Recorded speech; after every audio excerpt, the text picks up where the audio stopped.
Welcome to the Research Works podcast. My name is Dr. Dana Poole and I get the privilege of bringing to you a very special series this week. I am here in Slovenia at the European Academy of Childhood Disability, interviewing the researchers and presenters about their work.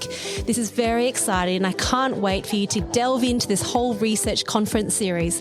We hope you enjoy the series. Welcome back, everyone, to the Research Works podcast. It is Dana here. We are here at EACD Slovenia 2023, and it is now day 3, the final day of the conference, which is always a whole lot of fun because the conference dinner was last night, so I'm pretty amazed I even have a voice. But we have so much more to bring to you today as well. And today, I'm so excited to be able to introduce to you, I guess, Professor Nora Shields, because I feel like I've spoken to every other member of a team about this amazing program, and I actually get to meet her in person now. Welcome, Nora. Thanks, Dana. Lovely to meet you. It's lovely to meet you as well. So from LaTrobe University and now the Olga Tennison Autism Research Centre, you've come a long way to this conference too. It was a pretty long flight, wasn't it? It was. Well, it's always a long flight to get to Europe, but then once you land, though. Yeah, it's so nice to be here, and Slovenia has been this amazing place to have this conference. I've just been really enjoying that. So today, I guess I really just want to talk to you about your presentation, which actually represents a huge body of work. And I say huge, and I really do mean huge. But your presentation title was Effect of a Community-Based Intervention, FitSkills, for Young People with Disability on Physical Activity Participation. It's a step wedge cluster randomised trial. Now, I know that FitSkills has won many awards, and every time I speak with members of your team or I look at your papers, I'm just like, whoa, how did you do this and how did you come up with it? Let's start there, Nora. Oh, well, let's if we go back to the beginning, everything always starts by asking a single question. I love that. It's a dangerous question. It's a dangerous question. And so the question I asked was, why do young adults with Down syndrome, why are they not physically active? And so I went and I didn't go. So I had an honours student at the time who went and spoke with young adults with Down syndrome and their families and their support people, and basically said, well, why aren't you active and what would help support you being active? Great. And they told us so much rich stuff that but one of the key things that kept coming up and which I've learned is actually quite a universal concept is that the lack of social support was one of the key barriers. And they told us, well, if we need somebody to exercise with, if we've got somebody, then that really helps. And the reason that really struck a chord was because at the time I was coordinating the pediatric content of the physiotherapy program. Yes. And, we, ask all of our graduates at the end of the course, like when they're a year out, sort of what was good, what would you change, those kind of things. And they, consistently kind of over a number of years, and when I was reviewing this data, I said, well, we want more opportunities to work with young people. So here I had one group of young people who were saying, we need somebody to exercise with, and another group of young people saying, well, we need to get experience working with young people. And so essentially the idea of FitSkills was born. And so the next step was sort of testing that idea out because, so the next question was, well, what would happen if I put a young person with Down syndrome into a gym with a physiotherapy student and nobody else there? Would that be okay? And it turns out, yes, that that seemed to work. And so then the next step was, well, can we do that on a sort of a larger scale? Scale it up, And then all the time that we were doing this, they then sort of evolved to sort of streams of work. One stream was very much around the young person with disability. What were the benefits? What happened to them? What did they think? What what did they get out of it? But also then for the student, sort of what did they get out of it? Did they get out of it? And of course, what we found and replicated numerous times now is that it's a win-win situation. Amazing. So the young people with disability get the support that they need to exercise at the gym. They love it because they're actually really apprehensive about going into that setting. And we kind of know that people are apprehensive about going into a new setting, but I hadn't really, kind of understood just how sort of fearful they were about, will people stare at me? Will I know what to do with the gym equipment? Will I hurt myself if I exercise in the wrong way? They had all of these kind of, Such sort of genuine questions and concerns in a new environment, aren't they? Yeah. Absolutely, and they're legitimate as well, because like for years we've kind of been, sort of, I suppose, mollycoddling them in a way. And then for the, so the key thing for them then was to have somebody waiting there at the gym, which just reassured them that, kind of, well, I'm not here on my own. I've got somebody to meet and who's going to sort of be my exercise partner here, and also that was a sort of a driver as well, because we're all the same when when it comes to like kind of am I going to put on my runners and I'm going to go out and it's a process. It's process, and so but if you have somebody waiting for you at the other end, you can't let that person down, and that's sort of what they told us, is that they continued to show up because they had somebody who was showing up for them. And then for the young the student mentors, it's incredible because the data are so remarkably consistent, and what they tell us sort of completely independently, because they're doing this one-to-one at different gyms, so they don't always know each other either. And so what they tell us is that they suddenly get disability in a way that they didn't get before. So about half of our student mentors have never met a person with disability. Wow. So, that's kind of quite remarkable for a group of young people who are in a health discipline at the university. About to enter the industry. Pretty much. Wow. And so the message that we get from them is that they suddenly appreciate that this young person is just like them, that they have the same wants, needs, desires, they have the same dreams and goals, and they want the same things out of life. And as, kind of funny as it sounds, but that really is a light bulb moment for them.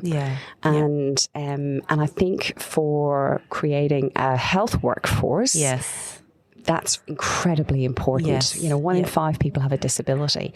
And so we really want our health workforce to actually get that. Yeah, that's right. Because it's just it's the awareness, it's the, we call them the soft skills associated with that, being able to communicate, being able to plan. But I absolutely love how you develop that, because it's so consumer-led on so many levels. It's not just the children and their families, but it's also looking at our health workforce for the future. It's constantly preparing us, and I think that's why this is such a program that has won awards. I can see why. It's amazing. And it's interesting you say that, Dana, because one of the things, I mean, obviously we've listened at all, like it actually has come from consumers. Lots of the ideas you ask the right questions, and actually people will tell you the answers. But the other part of it is that sort of after the initial research studies that we did, we did a large trial, and I remember the trial coordinator telling me at the time that she kept getting this feedback from the participants in the experimental group saying, we really loved that intervention. We really loved that. That worked so well.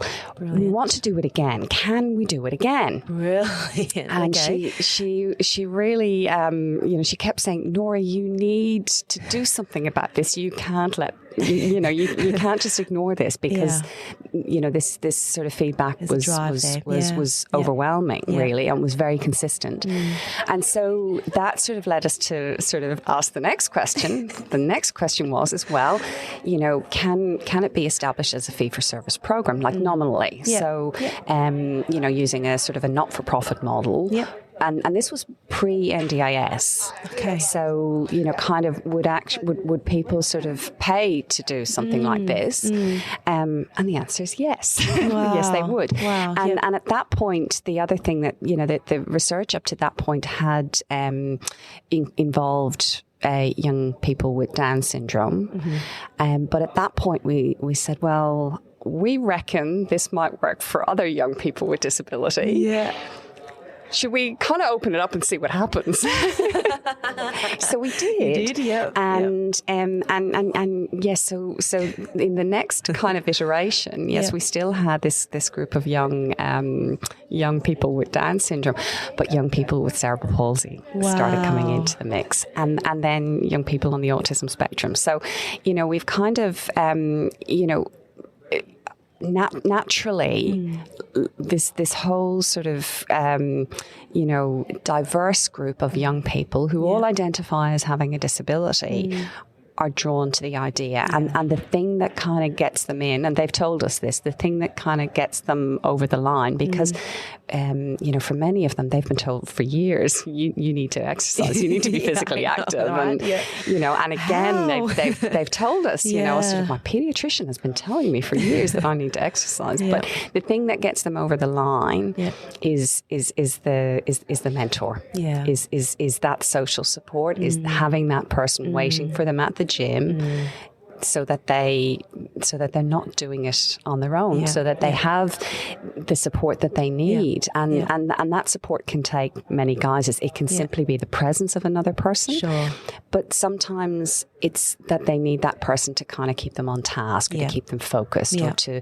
show, to learn together how to use the equipment. And also someone who's sort of similar age as well. It's not a parent, or in many times, if say, it'll be expensive, but if you have a physiotherapist or an exercise physiologist go out with them every single time, there's still, that it's a different relationship, isn't it? Absolutely, Dave. You've hit the nail on the head. Like, what adolescent wants to exercise with their parent? Good point. And yet, when you look at the literature, we expect young people with disability to do things with their families all the time. And that just doesn't reflect what every other teenager growing up wants to do. That's when people, gain their independence. That's right. They begin to develop their own identities independent of their families, and that's a normal part of growing up. And kind of it's exactly the same for people with disability. They're not any different. And I feel like that's been such a theme through this conference. I've been speaking to so many people now saying, look, we always need to be thinking about the transition to adulthood. And that transition to adulthood starts with us as pediatric therapists right from the beginning to develop self-efficacy, developing platforms and the ability for them to make their own decisions over time. Because it doesn't happen at a click, go, okay, well, now you're done pediatrics and here we go to adults. And we don't do our children, our families a service when we do it that way. We really have to allow and facilitate that process. And I feel like you've already done that. That was, you've been thinking about that already, and we're sort of all coming alongside that. I'm really curious about that time lag. Like when you first came up with the idea and you've evolved it over time, when did the idea first come about? Like how long has this taken? This is now well over a decade. If we start off, with the qualitative study, and then we did a pilot randomized controlled trial, then we did a large randomized controlled trial, then we did an initial feasibility study to see would it work in practice, and then the trial of the study that I spoke about at this conference was a large implementation trial that we actually secured the funding for in 2016. So kind of by the time you get all the staff on board, by the time you start recruiting participants and getting the trial running, like we just scraped in by the skin of our teeth with COVID. Our last data collection point was February 2020. Wow. And so we had most people do an in-person final assessment, but of course, as always is the case with clinical trials, there are some stragglers, and so we had to collect the final sort of pieces of data, just remotely by questionnaire, because that was that's what we had to do. What everybody had to do. We were all adapting. That's right. What would be your main take-homes for clinicians about your studies and what you found, particularly what you presented as well the other day? Like, what would be the main take-home that you really want people to grasp and walk away with? Well, there's a couple of things. So I think that the main one is that FitSkills really is an exemplar. So I'm not presenting this as this is the only way to do it. There are many, many, many examples of how to do this, how to do it, and how to do it well. The thing I'm proudest of is the fact that FitSkills is evidence-based. It's rock solid. We've really done the work and built it up. So for me, it's for everybody to take that as an exemplar that yes, we can do this. It is possible, and it's one way to get young people active. There are going to be lots of other ways, and I think often, and even there was a question yesterday in one of the sessions. Well, which is better, cycling or kind of swimming or whatever. It's like it's not that one is better than the other. It's just got choices. We've got choice. And actually, that's one of the other things that young people with disability and their families told me in another study quite some time ago is that choice matters to them in the same way that choice matters to everybody else. And often they don't have choice. They don't have a lot of choice. So having multiple options that will work in different contexts, because FitSkills won't work in every context. But sort of, I suppose, using the key ideas and the key themes, I suppose, from FitSkills. And so that's the sort of second main thing is that the gold in FitSkills is really that social support. And there are lots and lots of ways of providing social support. We've looked at that in gym settings, but I mean, equally, you could be looking at how you use social support in other settings as well. And I guess that's the skills of the clinicians to be able to know the family and the context and the environment, what's available. And I think that's also been a bit of a theme through the conference too. It hasn't just been, we do name our interventions to help identify what it is that we're doing, but the key is more so to understand the ingredients that have made it effective and to be able to draw on them and to implement them in the right context. And I feel like what you've spoken about with mentorship and, social support, that is something that I feel like we could easily do in our practice, to think about that and facilitate that in the conversation. And I think the final thing I would sort of say to clinicians is not to mollycoddle young people with disability, to give things a go. I think we're still quite hesitant about giving things a go. And I understand that, because we always come from that first principle of first do no harm. But the thing is that young people are incredibly resilient and they want to give things a go.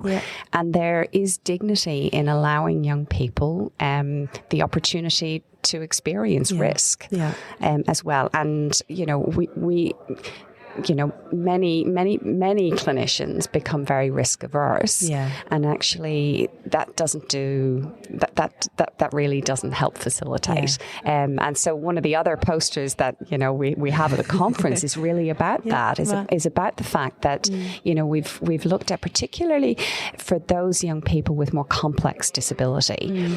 I think we're still a little bit afraid of what might happen if we let them do things. We're still afraid that they would hurt themselves or that there would be an adverse reaction or an adverse event. And of course, we don't want any of those things to happen.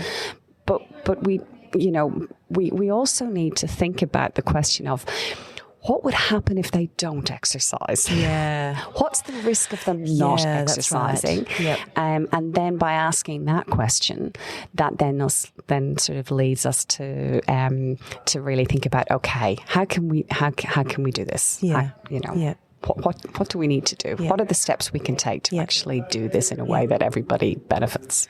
Nora, that's such a wonderful take home. I think that's something that we can all just take that advice and implement it straight away. It's absolutely incredible. I've loved this conversation with you. I do feel like I need another opportunity to talk to you on a whole big scale of all of your studies. But I think for all of the listeners right now, just to get a taste of where this came from and all the results to follow and just to be aware of it, I think is just absolutely fabulous. So thank you so much for your time today on the final day of conference, bright and early. Thank you for coming in so early. Thanks, Dana. Absolutely loved it. So thanks everyone for listening. I hope you're enjoying this conference series. Stay tuned for so much more. Talk to you soon. Bye.